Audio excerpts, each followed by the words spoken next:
Hello guys, welcome back with me again in this channel. On today's tutorial, I'm going to show you how to easily create a 3D text animation with only one click on the Capcut apps. So first, just import your video or your background like this, and then just go to text, then click on the text template and choose the 3D section. And in here there are lots of 3D text animations that you can choose, but please be note that this feature can only be used if you are on the Capcut Pro. So just choose the one that you want to use. For example, I want to use this one.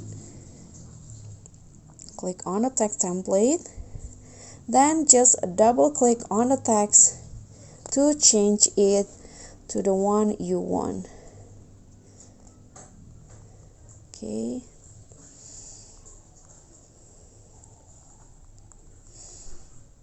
For example, like this. Click on a check icon.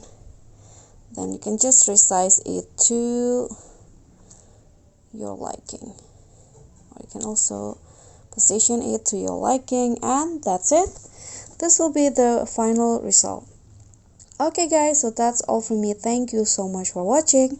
Please don't forget to subscribe, click on like, leave a comment, and click on the thanks. Bye.